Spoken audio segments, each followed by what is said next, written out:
आज अगर हम बात करें तो भारतीय बाजारों में अगेन गिरावट देखने को मिली। निफ्टी के अंदर हम देखें तो करीबन 75 पॉइंट की गिरावट देखने को मिली। आज निफ्टी ने अपना इंट्राडे में करीबन 24,919 का लो बनाया। वहीं बैंक निफ्टी में भी हमने ऑलमोस्ट 600 पॉइंट की गिरावट आते हुए देखी। यहाँ अगर हम देखें तो बैंक निफ्टी में करीबन 58,200 के आसपास के लोज बना और 58,800 के आसपास क्लोज होते हुए नजर आए। तो हमने देखा कि आज के ट्रेडिंग सेशन में ग्लोबल कारणों की वजह से, ग्लोबल अनसर्टेनिटी की वजह से, ट्रेड वॉर की वजह से, जियो पॉलिटिकल टेंशन की वजह से एक भारी गिरावट हमने इक्विटी मार्केट में आती हुई देखी। जिसमें अगर हम देखें तो बैंक्स में गिरावट देखने को मिली। वहीं हमने मेटल सेक्टर में भी गिरावट आती हुई देखी। वहीं हमने आईटी सेक्टर में भी गिरावट आती हुई देखी। तो मैक्सिमम सभी सेक्टर में गिरावट का ट्रेंड देखने को मिला। वहीं अगर हम बात करें तो रुपी के अंदर भी यहाँ पर भारी गिरावट देखने को मिली और ऑलमोस्ट 0.79% के आसपास की गिरावट हमने रुपी में आती हुई देखी। और रुपी अपने न्यूनतम लो लेवल के आसपास करीबन 91.67 के आसपास क्लोज होता हुआ नजर आया, जो कि अभी तक का एक न्यूनतम स्तर है रुपी के लिए। तो हमने देखा भारतीय बाजारों में भी गिरावट देखने को मिली और रुपी के अंदर भी यहाँ पर गिरावट आती हुई दिखाई दी। काफी बड़ा सेल ऑफ हमने मार्केट में आता हुआ देखा।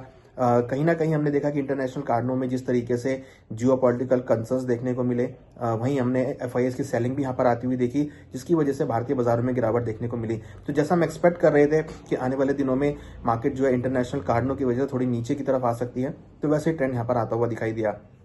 अब अगर हम बात करें तो निफ्टी में करीबन 24,900 स्ट्रॉन्ग सपोर्ट रहेगा और उसके नीचे करीबन 24,700 का स्ट्रॉन्ग सपोर्ट रहेगा।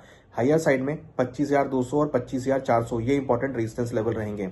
बैंक निफ्टी में 58,200 और 57,700 ये इंपॉर्टेंट सपोर्ट जोन है।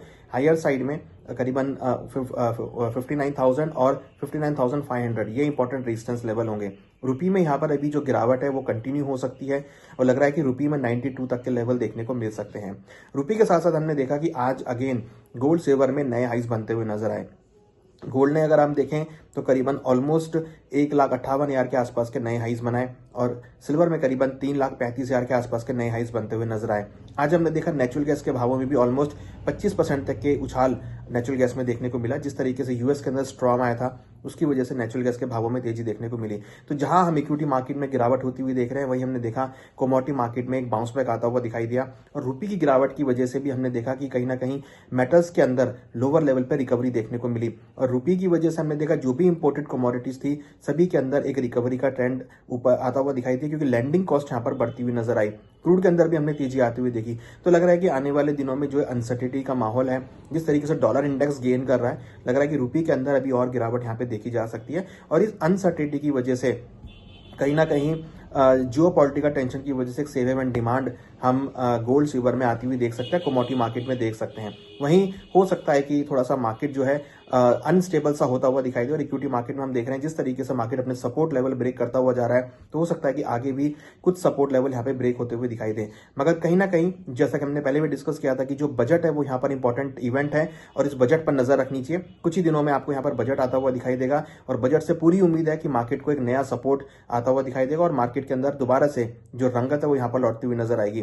कहीं ना कहीं ऐसा भी लग रहा है कि शायद ट्रम्प साहब अब कुछ पॉजिटिविटी के लिए बात कर सकते हैं। जो ग्रीनलैंड के लिए बात करते हैं, अब शायद वो कुछ शांति वार्ता के बारे में बात कर सकते हैं, जिससे अगेन मार्केट को यहाँ पे सपोर्ट आता हुआ दिखाई दे सकता है। तो लग रहा है कि आने वाले दिनों में मार्केट में थोड़ी वॉलिटिलिटी रहेगी, बट कहीं ना कहीं हो सकता है कि निचले स्तरों पर भी कुछ रिकवरी आपको देखने को मिले। तो यहाँ पर पोर्टफोलियो को डाइवर्सिफाई करना बहुत जरूरी है।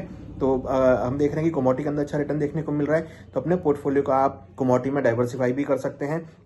और थोड़ा सा कॉशियस रहने की बहुत जरूरत है। हमें लगता है कि यहाँ पर इन्वेस्टर को थोड़ा कॉशियस रहें और एग्रेसिव में आकर जो है खरीदारी ना करें, थोड़ा वेट एंड वॉच करें। लोअर लेवल पे अच्छे मौके मिलेंगे।